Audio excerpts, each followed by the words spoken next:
Hi all, today we're going to be reading a little bit of A Raisin in the Sun, not as much as normal because I'm going to have you watch some of the movie and compare and contrast the two, and hopefully that'll be fun. That's going to be hopefully a fun assessment for you. But we're just beginning Act 2, Scene 1. In my book, that's page 85. All right, Act 2, Scene 1. Time, later the same day. So later the same day as the previous scene. At Rise, Ruth is ironing again. She has the radio going. Presently, Beneatha's bedroom door opens, and Ruth's mouth falls, and she puts down the iron in fascination. So Ruth is shocked, like her jaw drops. She's like, when Beneatha walks in. Ruth, what have we got on tonight? So, what the hell are you wearing? Is what Ruth asked. Beneatha, emerging grandly from the doorway so we can see her thoroughly robed in the costume Asagai brought. You are looking at what a well-dressed Nigerian woman wears. She parades for Ruth, her hair completely hidden by the headdress. She is coquettishly fanning herself with an ornate oriental fan, mistakenly more like butterfly than any Nigerian that ever was. Okay, so coquettishly means like girlishly or flirtatiously. So she's strutting. She's like, it's like she's on the runway. She's walking around. She's looking pretty. Okay. Isn't it beautiful? She promenades to the radio and with an arrogant flourish turns off the good loud blues that is playing. So an arrogant flourish. So she makes like a dramatic gesture and it's also a little bit snobby. Like maybe she knows more than other people or something like that. Enough of this assimilationist junk. Ruth follows her with her eyes as she goes to the phonograph and puts on a record and turns and waits ceremoniously for the music to come up. Okay. So, assimilation. So, what she is saying is she doesn't want to act white anymore. She doesn't want to, she doesn't want to act white like she has been because she's been straightening her hair to make it look more like a white person's hair. She's been going through the world trying to be like the white people to try to achieve the American dream. And she's like, screw it. I just want to act like a Nigerian princess, basically. Okay. And then she put it in a record. I don't know if any of you have seen those. They're like big and round and like there's a needle that you put on them and you play music with them. My parents didn't even have those. But that's what she put on. And then with a shout, Okomasagie. Ogomaksaie. I think that's what it says. Ruth jumps. The music comes up, a lovely Nigerian melody. Beneatha listens, enraptured, her eyes far away, back to the past. So enraptured, so she's moved by the music. She's really focused on it, is what that means. She begins to dance. Ruth is dumbfounded. So Ruth is confused. Ruth, what kind of dance is that? Beneatha, a folk dance. So a traditional dance. Ruth, Pearl Bailey. What kind of folks do that, honey? Beneatha, it's from Nigeria. It's a dance of welcome. Ruth, who you welcoming? Beneatha, the men back to the village. Ruth, where they been? Beneatha, how should I know? Out hunting or something. Anyway, they are coming back now. Ruth, well, that's good. Beneatha, with the record. Alundi, Alundi, Alundi, Alunya, Jopu, Ajipua, Angu, Sooka, Ayaye, Ayaye, Alundi. I'm not even going to try to sing that. I'm a terrible singer, by the way. You cannot make me sing. Karaoke is literally my worst nightmare. So I'm not going to sing to you. Okay, Walter comes in during this performance. He has obviously been drinking. He leans against the door heavily and watches his sister, at first with distaste. Then his eyes look off back to the past as he lifts both his fists to the roof, screaming. Okay, that's interesting. So Beneatha starts singing this welcoming song and doing the welcoming back dance, and now Walter comes in, who's the brother. And remember that Ruth and Walter have not seen each other since Ruth said that she's pregnant and was basically thinking about an abortion, and Walter stormed out, pissed off, and then he went out drinking.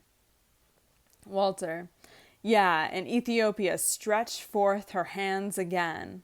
Ruth, dryly looking at him. Yes, and Africa sure is claiming her own tonight. She gives them both up and starts ironing again.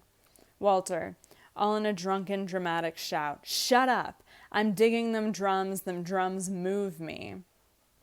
So he's enjoying the drums, but he's not enjoying Beneath His dance. He makes his weaving way to his wife's face and leans in close to her. In my heart of hearts, he thumps his chest. I am much warrior. Ruth, without even looking up. In your heart of hearts, you are much drunkard. Walter, coming away from her and starting to wander around the room, shouting, Me and Jomo. Jomo Kenyatta, the leader of the African country of Kenya at the time. Okay, so that's important. Me and Jomo, intently in his sister's face. She has stopped dancing to watch him in his unknown mood. That's my man, Kenyatta, shouting and thumping his chest. Flaming spear, hot damn. He is suddenly in possession of an imaginary spear and actively spearing enemies all over the room. Okomaksae. Beneatha, to encourage Walter, thoroughly caught up with this side of him. Okomaksae, flaming spear. So, Beneath is enjoying Walter's mood. Ruth has had enough of both of them. Walter, the lion is waking.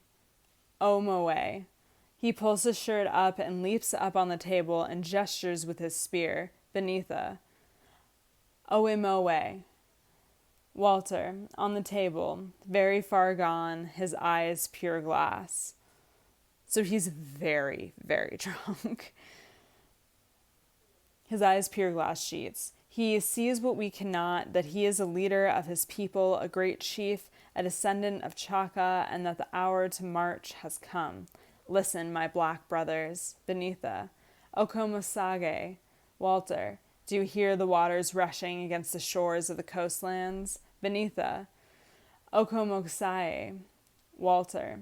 Do you hear the screeching of the cocks in yonder hills beyond where the chiefs meet in council for the coming of the mighty war? Beneatha. Okomoksai. And now the lightning shifts subtly to suggest the world of Walter's imagination, and the mood shifts from pure comedy. It is the inner Walter speaking. The South Side chauffeur has assumed an unexpected majesty. Okay, and so what it's talking about, the lighting shifting, they mean the lighting on the stage. Stage lights can do really amazing things to create mood. I remember my high school did Peter Pan, and there was a scene where all of the Native Americans were killed. That really disturbed the children who came. That was really bad. But all the lights and the background, they made it red. Basically as the Native Americans in Peter Pan were getting slaughtered in the production that my director decided to do. So you can do a lot with lighting, and it can make it really disturbing, and it can make things look really realistic on stage. Okay. Walter. Do you hear the beating of the wings of the birds flying low over the mountains and the low places of our land? Beneatha. Okomosae. Walter, do you hear the singing of the women singing the war songs of our fathers to the babies in the great houses, singing the sweet war songs? The doorbell rings. Oh, do you hear, my black brothers? Beneatha, completely gone. We hear you, flaming spear. And she's referring to Walter as flaming spear. Ruth shuts off the phonograph and opens the door. George Murchison enters. So now we get to see Beneatha's other suitor, the other person who wants to marry her. Or date her, I should say, I guess. Walter. Telling us to prepare for the greatness of the time. Lights back to normal. He turns and sees George. Black brother. And so now the lighting on the stage goes back to how it was before. He extends his hand for the fraternal clasp. A brotherly handshake is what the footnote says for that. George, black brother, hell. Ruth, having had enough and embarrassed for the family. Beneatha, you got company. What's the matter with you? Walter Lee Younger, get down off that table and stop acting like a fool. So this is probably the worst possible time for George to show up. Walter comes down off the table suddenly and makes a quick exit to the bathroom. Ruth, he's had a little to drink. I don't know what her excuse is. She's talking about Beneatha. That's funny. George to Beneatha. Look, honey, we're going to the theater. We're not going to be in it. So go change, huh? Okay, so George does not like the outfit that Beneatha is in. Beneatha looks at him and slowly, ceremoniously lifts her hands and pulls off the headdress. Her hair is close cropped and unstraightened.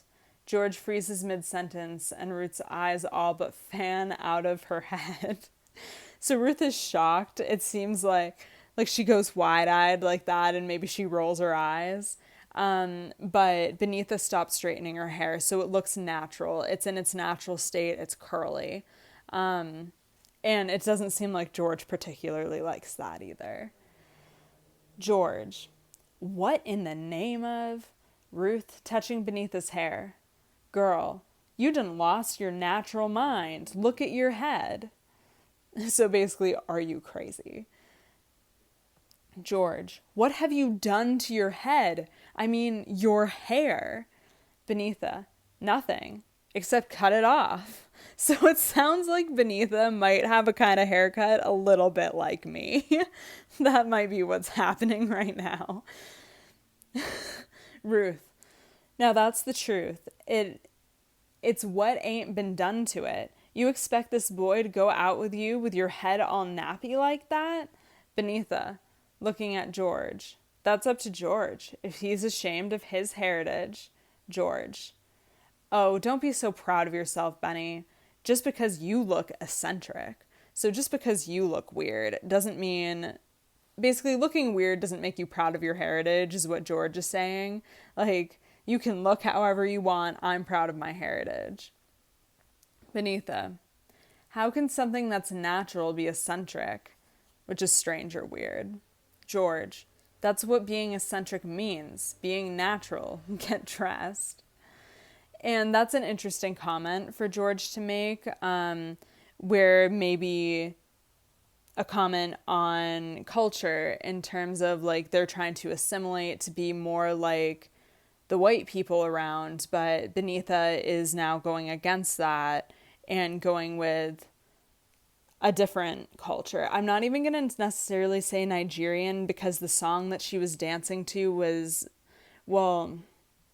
I don't know, it was a welcoming song, but then Kenya was mentioned by Walter and stuff like that. And so she's trying to be more African, but isn't necessarily trying to be like the culture from a specific country in Africa. It doesn't seem like she knows enough for that, but she wants to know more about her own heritage, if what I just said makes sense. But that's not natural in the United States, and George is pointing that out, which is unfortunate. Okay, Beneatha. I don't like that, George. Ruth. Why must you and your brother make an argument out of everything people say? Beneatha. Because I hate assimilationist Negroes. Ruth. Will somebody please tell me what whoever means? So Ruth doesn't know what assimilation means. George. Oh, it's just a college girl's way of calling people Uncle Toms, but that isn't what it means at all. And what that means is, so calling people Uncle Toms, saying that a black person is trying hard to please white people, which, yeah, is what I've been explaining what assimilation means. Ruth. Well, what does it mean? Beneatha. cutting George off and staring at him as she replies to Ruth. It means someone who is willing to give up his own culture and submerge himself completely in the dominant, and in this case, oppressive culture. So an oppressive culture would be, the footnote says, a society that keeps African Americans from being treated equally to white people. And so, yeah, it means someone who's willing to give up his own culture. So in Beneatha's case, like the culture of Africa, of where her heritage comes from, and submerge herself in the dominant culture. So think about being immersed in surrounding yourself with the dominant culture. In this case, that would be white culture, the U.S. American white culture. And she's saying that it's oppressive, that it's putting her down, that she's not being treated equally as white people. George. Oh dear, dear, dear, here we go. A lecture on the African past, on our great West African heritage. In 1 second, we will hear all about the great Ashanti empires, the great Songhai civilizations, and the great sculpture of Benin, and then some poetry in the Bantu, and the whole monologue will end with the word heritage, nastily. Let's face it, baby, your heritage is nothing but a bunch of raggedy-ass spirituals and some grass huts. So what he's saying is stupid songs and houses made of grass. So George, it's interesting. George wants Beneatha to be a very specific thing, and Beneatha is not that person. Beneatha, grass huts. Ruth crosses to her and forcibly pushes her toward the bedroom. See there, you are standing there in your splendid ignorance, talking about people who were the first to smelt iron on the face of the earth. Ruth is pushing her through the door. The Ashanti were performing surgical operations when the English. Ruth pulls the door to, with Beneatha on the other side, and smiles graciously at George. Beneatha opens the door and shouts the end of the sentence defiantly at George. We're still tattooing themselves with blue dragons. She goes back inside. Ruth. Have a seat, George. They both sit. Ruth folds her hands rather primly on her lap, determined to demonstrate the civilization of the family. So Ruth is trying to convince George that they're, normal. They're civilized. They don't act like this normally. They don't normally sing and dance on tables and, yell at each other. Warm, ain't it? I mean, for September. Pause. Just like they always say about Chicago weather. If it's too hot or too cold for you, just wait a minute and it'll change. She smiles happily at this cliche of cliches. So a cliche is a very common expression. Everybody say it's got to do with them bombs and things they keep setting off. Pause. Would you like a nice cold beer? George. No, thank you. I don't care for beer. He looks at his watch. I hope she hurries up. Ruth. What time is the show? George. It's an 8:30 curtain. That's Chicago, though. In New York, standard curtain time is 8:40. He is rather proud of this knowledge. It's a very specific thing. And so if you think about curtain, that means that's when the curtain goes up. So the play begins at 8:30, but doors open before that. So people are let into the theater before curtain. So that they can get their seats before the play starts. But he's saying that the play itself starts at 8:30, so they need to get there quick so they can get good seats and stuff. Ruth, properly appreciating it. You get to New York a lot? George, offhand, a few times a year. Ruth, oh, that's nice. I've never been to New York. Walter enters. We feel he has relieved himself, but the edge of an unreality is still with him. So he's still drunk, basically. Walter, New York ain't got nothing on Chicago, ain't. Just a bunch of hustling people all squeezed up together being Eastern. He turns his face into a screw of displeasure, so he's disgusted by New Yorkers. George, oh, you've been? Walter, plenty of times. Ruth, shocked at the lie. Walter Lee Younger. Walter, staring her down. Plenty. Pause. What we got to drink in this house? Why don't you offer this man some refreshment? To George. They don't know how to entertain people in this house, man. George, thank you. I don't really care for anything. All right. And this is where I'm going to stop because I want to show you some video, like a video of the play, and I want you to think about the characters and how they're portrayed in the movie versus versus in the book. So, but now you get to meet George. I'm curious what you all think of him. I'm definitely going to ask you a question about him. So, all right, I'll see y'all soon.